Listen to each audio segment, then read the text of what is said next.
हरिओम।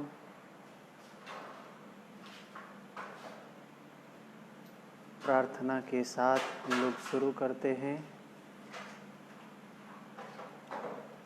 भोज वृत्ति में राजा भोज के द्वारा लिखे गए श्लोक जो महर्षि पतंजलि के लिए लिखा गया है, उस प्रार्थना से हम शुरू करते हैं। योगेन चित्तस्य पदेन वाचां मलं शरीरस्य च वैद्यकेन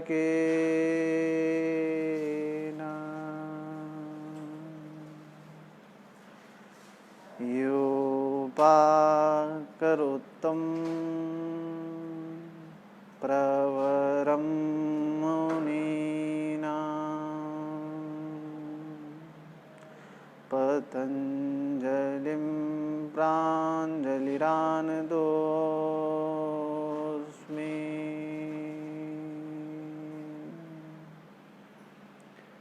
अथ योगानुशासनं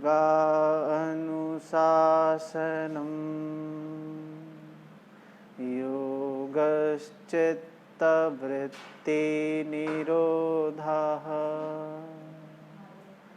तदा द्रष्टुः स्वरूपेवस्थानम्।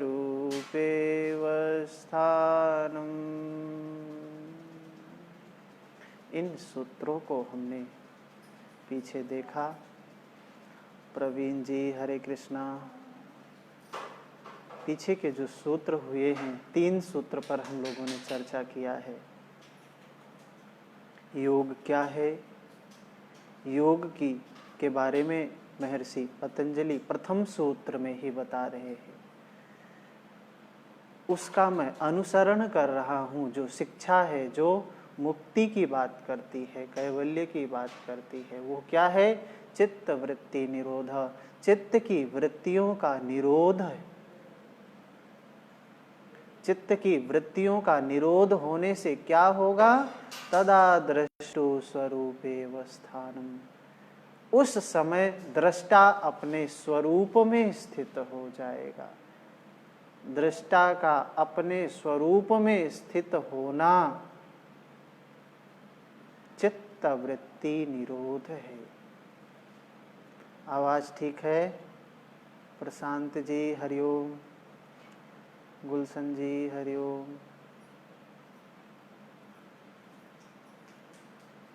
जब वो दृष्टा अपने स्वरूप में स्थित हो जाएगा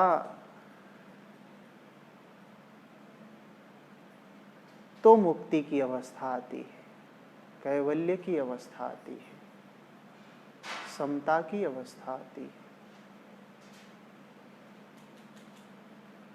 अभी किस कौन सी अवस्था में हैं हम लोग? यह सूत्र बताता है। चौथा सूत्र है वृत्ति सारूप्यमितरत्र। चौथा सूत्र वृत्ति सारूप्यमितरत्र। अभी हम क्या हैं? वृत्तियों के सारूप्य हैं, अपने सारूप्य नहीं है, अपने रूप में नहीं है। अभी हम वृत्ति के रूप में हैं। और इसी वृत्ति का निरोध करने की बात महर्षि पतंजलि करते हैं। अभी जो हमारा रूप है, जिस स्थिति में हैं, वो वृत्ति के अनुरूप हैं। हम जैसी हमारी वृत्ति होती है वैसे ही हम बने हुए हैं। जैसे हमारे संकल्प होते हैं वैसे ही हम बने हुए हैं। जैसा हमारा मन होता है वैसे ही हम होते हैं। मनुष्य हैं तो मन के ही अनुरूप होते हैं। जैसा हमारा मन वैसे ही हम हैं। तो इसी का तो निरोध करने की बात करते हैं महर्षि पतंजलि। वृत्ति निरोध क्या है? ये जो हमारा पराया स्वभाव है, उसी को समाप्त करना है, स्वरूप में स्थित होना है, अपना जो खुद का स्वरूप है, चित्त की जो खुद की स्थिति है उसमें स्थित हो जाना। मतलब चित्त अपने स्वरूप में स्थित हो जाए तो व्यक्ति मुक्त हो गया। व्यक्ति है क्या फिर? ये मैं कौन हूं? ये प्रश्न उठता है कि मैं कौन हूं फिर? जब बात आ रही है कि चित्त और वृत्ति का निरोध होना ही मुक्ति है, तो चित्त तो जड़ है, जो प्रकृति जन्य है, प्रकृति से उत्पत्ति हुई है इसकी, जो तीनों गुणों से संबंधित है, सत्व रज तम तीनों गुणों के अधीन है। इन गुणों के अधीन होते हुए ये चित्त और इसमें वृत्तियां हैं, तो फिर मेरा इसमें क्या रोल है? मेरा रोल इसमें क्या है? मैं यहां बीच में कौन हूं? मैं कहां से आ गया बीच में? चित्त अलग है, वृत्ति अलग है। चित्त वृत्ति ये सब तो प्रकृति से संबंधित है, प्रकृति में ही ये घटनाएं हो रही हैं। दीपाली जी, पूनम जी हरिओम, लेखा जी हरिओम, कृष्णा जी नमस्कार। सभी लोग इसको शेयर करें और भी लोगों को ये चीजें प्राप्त हो, अधिक से अधिक लोग जुड़ें, सबको शेयर करें। तो यहाँ प्रश्न आप भी पूछ सकते हैं। आपका कोई प्रश्न है इस सूत्र से संबंधित या पीछे के सूत्र से संबंधित, आप प्रश्न को लिखकर भेजेंगे, हम उसका जवाब तुरंत देंगे। तो हम लोगों ने तो बहुत बार पढ़ा है, वृत्ति सारूप्य मित्रत्र, हम वृत्तियों के सारूप्य होते हैं। जैसी हमारी वृत्ति, हमारे मन में क्रोध है, लोभ है, मोह है, राग है, द्वेष है, वृत्तियां तो अनंत हैं, एक दो वृत्ति नहीं है, पता नहीं कितनी वृत्तियां हैं, अगणित वृत्तियां हैं। 14 भुवन का वर्णन मिलता है। इस 14 भुवन क्या है? ये हमारे मन, बुद्धि, अहंकार, चित्त, चैतन्य, ये इंद्रियां 10 इंद्रियां, मन और अंतःकरण, ये सब क्या हैं? ये 14 भुवन हैं और इनमें अगणित वृत्तियां हैं जिनकी गिनती नहीं है। हम उन वृत्तियों के ही सारूप्य बहते रहते हैं। जैसी वृत्ति, जैसी धारा, वैसे ही हमारा स्वरूप बना रहता है। तभी तो देखिए कि गुण से, सत्व रज तम, इन तीनों गुण से ही अधीन है हर व्यक्ति, लेकिन हर व्यक्ति का अलग अलग स्वरूप दिखाई देता है। क्यों दिखाई देता है? अलग अलग वृत्ति है, जैसी जिसकी वृत्ति वैसा वैसा व्यक्ति बना हुआ है। तो हम यथार्थ में वृत्तियों के अनुरूप हैं, अपने अनुरूप नहीं हैं, वृत्ति के अनुरूप है। जैसी हमारी वृत्ति है वैसे ही हम बने हुए हैं। जब ये वृत्ति समाप्त हो जाएगी तो हम अपने स्वरूप में स्थित हो जाएंगे। वृत्ति क्या है? पीछे हमने बताया था, ये वृत्तियां ही है संस्कार का निर्माण करती हैं चित्त से। चित्त से संस्कार का निर्माण करने का कारण है, चित्त से होता है, और यह वृत्तियां संस्कार बनाती हैं। ये संस्कार हमें पुनर्जन्म देते हैं, दुख देते हैं, तमाम प्रकार की प्राप्ति होती है। इस वृत्ति का निरोध करने की बात कह रहे हैं महर्षि पतंजलि। कह रहे हैं वृत्ति समाप्त हो जाएगी तो हम मुक्त हो जाएंगे। वृत्ति को समाप्त करना है, चित्त को समाप्त करने की बात नहीं कहा है, वृत्ति को समाप्त करने की बात कह रहे हैं। तो इतनी देर से वृत्ति वृत्ति शब्द हम देख रहे हैं, हमने कहां कहां वृत्ति शब्द देखा? दूसरे सूत्र में हम देख रहे हैं योग चित्त वृत्ति निरोधः, वृत्ति शब्द हम दूसरे सूत्र में देख रहे हैं। जब यह वृत्ति का समाप्त होगा, स्थिति समाप्त होगी, तो हम अपने स्वरूप में स्थित हो जाएंगे। तो ये वृत्ति, अभी हम क्या है, वृत्ति के सारूप्य हैं। ये वृत्ति वृत्ति महर्षि पतंजलि क्या कह रहे हैं? ये वृत्ति क्या है? अगले सूत्र में समझाते हैं ये वृत्ति क्या है। वैसे तो अनंत वृत्तियां हैं, अगणित वृत्तियां हैं, लेकिन महर्षि पतंजलि यहां समझा रहे हैं वृत्तय पंचतयः क्लिष्टा क्लिष्टाः।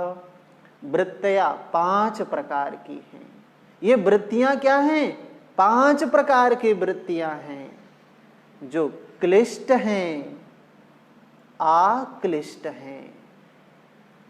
क्लिष्टा क्लिष्टाः, इन्हीं वृत्तियों के सारूप्य तो हम बह रहे हैं, इन्हीं वृत्तियों को आधार बना के हम चल रहे हैं। हमारा जीवन इन्हीं वृत्तियों के अनुरूप है, वृत्ति सारूप्य। वृत्तियां क्या हैं? तो ये 5 प्रकार की वृत्तियां हैं, जो क्लिष्ट हैं, अच्छी भी हैं।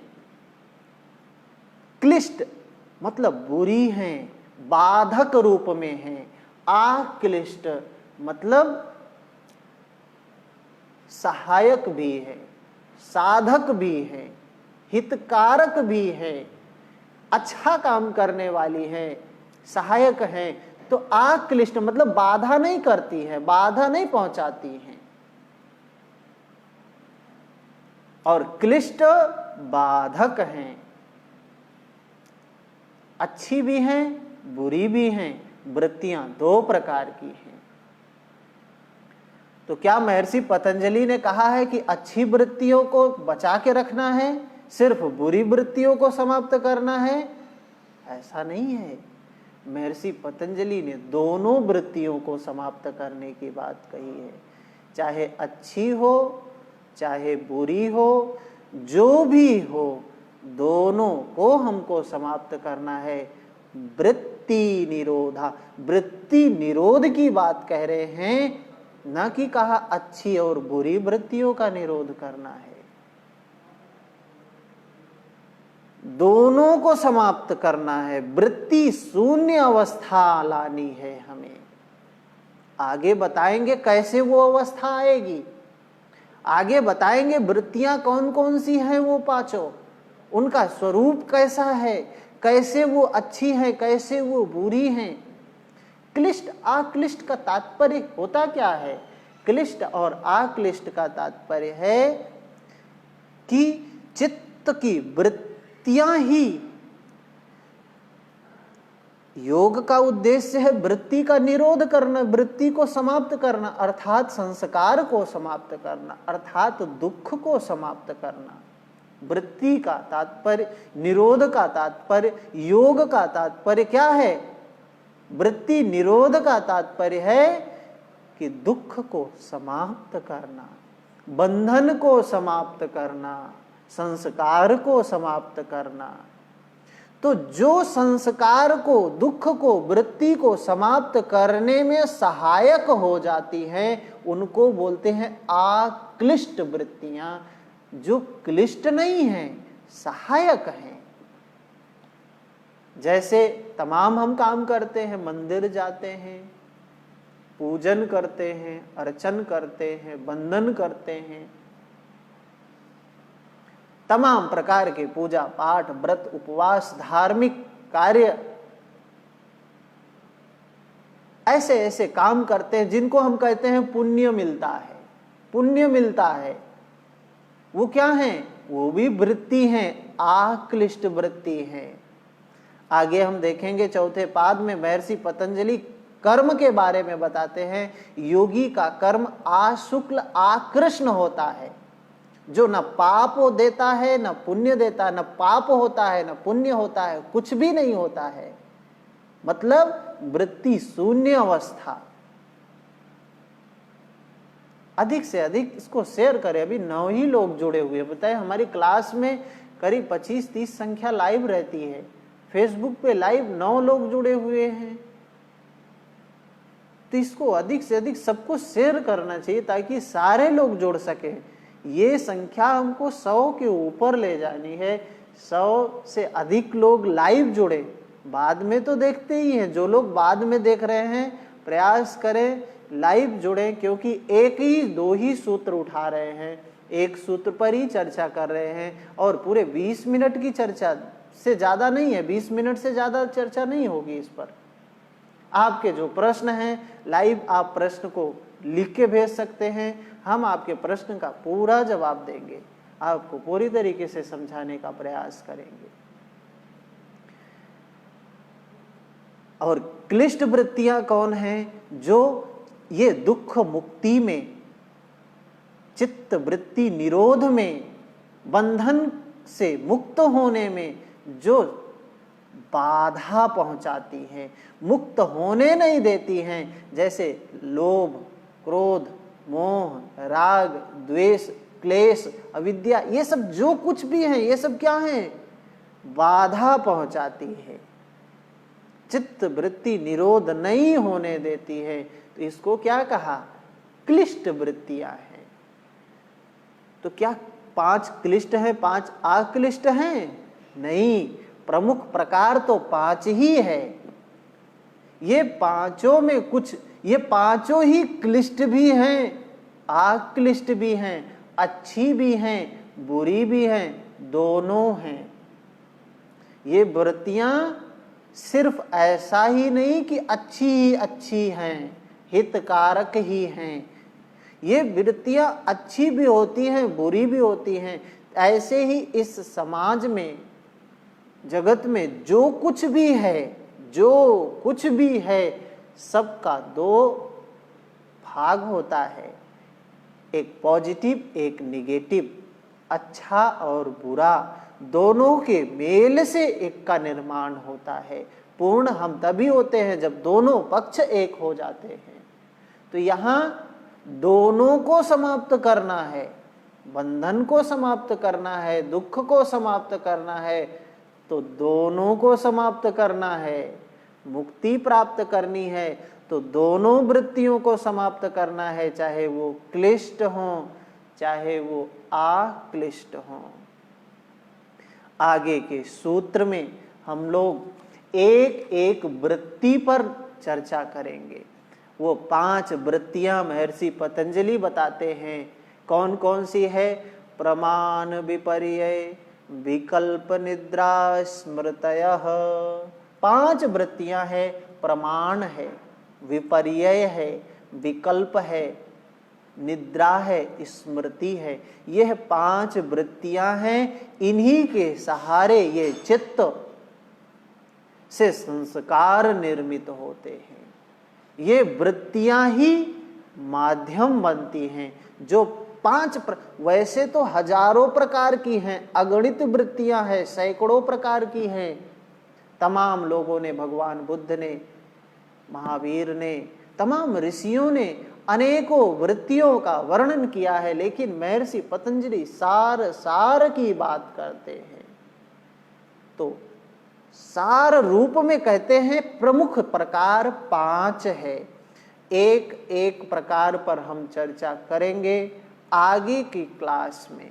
तो सभी लोग ये क्लास सब शेयर करें, अधिक से अधिक लोगों तक पहुंचे। और आगे की क्लास में हम अगला सूत्र 7 नंबर सूत्र है, जो प्रमाण के बारे में, प्रथम जो वृत्ति है प्रमाण, बहुत महत्व वृत्ति है, उस वृत्ति पर चर्चा करेंगे। ठीक है, यहीं पर समाप्त करते हैं। आपके कोई प्रश्न है तो आप मुझे पर्सनली मैसेज भी कर सकते हैं, व्हाट्सएप पे मैसेज कर सकते हैं। वहाँ हम उसके जवाब को अगले क्लास में इंक्लूड कर लेंगे, अगले क्लास में आपके जवाब को दे देंगे। ठीक है, तो सभी लोग, प्रश्न होना बहुत जरूरी है। अगर आप सिर्फ सुन रहे हैं तो अच्छी बात नहीं है। आपके सुनने के दौरान आपके मन में प्रश्न भी आना चाहिए। प्रश्न आना बहुत जरूरी है। जितना अधिक प्रश्न होगा उतना अच्छा होगा, सबके लिए, सारे लोगों के लिए अच्छा होगा। आगे जो लोग इस वीडियो को देखेंगे उनके भी मन में प्रश्न आएंगे। तो आपके प्रश्नों का अगर हम जवाब देंगे तो उनके प्रश्न आएंगे, तो वे प्रश्न के जवाब स्वतः ही प्राप्त हो जाएंगे। ठीक है, हरिओम हरिओम हरिओम।